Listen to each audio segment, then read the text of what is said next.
अस्सलामुअलैकुम दोस्तों, आज हम जानेंगे उहुद की लड़ाई इस्लाम में दूसरी सबसे बड़ी लड़ाई है। वीडियो को अंतिम तक देखें। उहुद की लड़ाई इस्लामी इतिहास की एक महत्वपूर्ण घटना है जो मदीना शहर के पास वर्ष 625 ईस्वी 3 हिजरी में हुई थी। यह पैगंबर मोहम्मद उन पर शांति के नेतृत्व वाले मुस्लिम समुदाय और मक्का की कुरैश जनजाति के बीच एक बड़ा संघर्ष था। इस लड़ाई का ऐतिहासिक और रणनीतिक महत्व है और इसमें मुसलमानों के लिए कई मूल्यवान सबक शामिल हैं।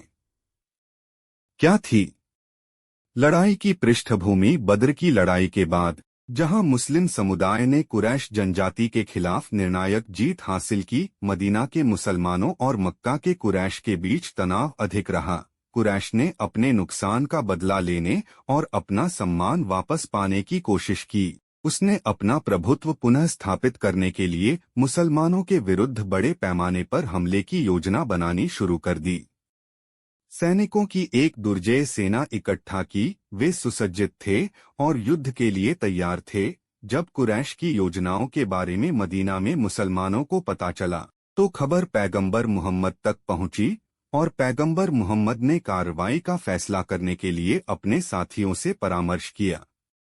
पैगंबर की रणनीति। अपने साथियों की सलाह लेने के बाद पैगंबर मोहम्मद ने मदीना शहर के बाहर कुरैश का मुकाबला करने का फैसला किया। उन्होंने उहुद के मैदानों को युद्ध क्षेत्र के रूप में चुना क्योंकि इससे कुछ रणनीतिक लाभ मिलते थे।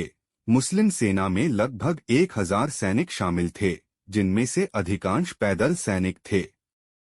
पैगंबर मोहम्मद ने मुस्लिम सेना को विभिन्न इकाइयों में विभाजित किया और अपने साथियों के लिए रणनीतिक स्थान नियुक्त किए। मुस्लिम पीछे की रक्षा करने और दुश्मन के किसी भी युद्धाभ्यास को रोकने के लिए तीरंदाजों को पास की पहाड़ी पर तैनात किया गया था। पैगंबर ने युद्ध के नतीजे की परवाह किए बिना अपनी स्थिति बनाए रखने और अपनी स्थिति नहीं छोड़ने के महत्व पर जोर दिया। अब जानेंगे लड़ाई की शुरुआत कैसे शुरू होती है। लड़ाई मुस्लिम सेनाओं के प्रारंभिक आक्रमण के साथ शुरू हुई, जिसके परिणामस्वरूप एक सफल लड़ाई हुई। मुसलमानों ने कुरैश को पीछे धकेल दिया और महत्वपूर्ण क्षति पहुंचाई। हालांकि कुरैश सेना का एक हिस्सा मुसलमानों को फिर से संगठित करने और जवाबी हमला करने में कामयाब रहा। युद्ध के दौरान एक महत्वपूर्ण क्षण में पहाड़ी पर तैनात तीरंदाजों के एक समूह ने पैगंबर के आदेशों की अवज्ञा की और युद्ध के मैदान से लूट इकट्ठा करने में शामिल होने के लिए अपना स्थान छोड़ दिया। इससे मुस्लिम रक्षा में एक अंतर पैदा हो गया और पिछला भाग असुरक्षित हो गया। खालिद इब्न अल-वालिद, एक प्रसिद्ध योद्धा जो बाद में इस्लाम में परिवर्तित हो गया, ने इस अवसर का लाभ उठाया और पीछे से एक आश्चर्यजनक हमला किया। उनके पिछले हिस्से पर अचानक हमले से मुस्लिम सेना को तीव्र लड़ाई और भ्रम का सामना करना पड़ा। कुरैश ने बढ़त हासिल करना शुरू कर दिया, जिससे मुसलमानों को झटका लगा। लड़ाई में पैगंबर के कई प्रमुख साथी शहीद हो गए, जिनमें पैगंबर के चाचा और एक दुर्जय योद्धा हमजा इब्न अब्दुल मुत्तलिब भी शामिल थे। इस संघर्ष के दौरान पैगंबर मोहम्मद स्वयं घायल हो गए। कठिनाइयों के बावजूद पैगंबर मोहम्मद ने मुस्लिम सेना को फिर से संगठित करने और उनकी रक्षा बनाए रखने के प्रयास किए। हालांकि अनिश्चित स्थिति को पहचानते हुए उन्होंने उहुद के पहाड़ी दर्रे पर रणनीतिक वापसी का आदेश दिया, जिससे प्राकृतिक सुरक्षा प्रदान की गई और दुश्मन की प्रगति में बाधा उत्पन्न हुई। जितना संभव हो उतने लोगों की सुरक्षा सुनिश्चित करते हुए मुसलमान संगठित तरीके से पीछे हट गए। हालांकि उहुद की लड़ाई मुसलमानों के लिए एक रणनीतिक झटका थी, लेकिन वे पूरी तरह से पराजित नहीं हुए थे। कुरैश ने अपना फायदा नहीं उठाया और मक्का की ओर पीछे हट गए। पैगंबर मोहम्मद शेष मुस्लिम सेनाओं के साथ फिर से संगठित होने और स्थिति का आकलन करने के लिए मदीना लौट आए।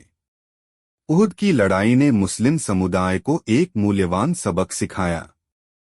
पैगंबर के निर्देशों का पालन करने, एकता और अनुशासन बनाए रखने और संघर्ष के समय निरंतर सतर्कता की आवश्यकता पर जोर दिया। इस लड़ाई ने विपरीत परिस्थितियों में मुस्लिम समुदाय के लचीलेपन और धैर्य को भी उजागर किया।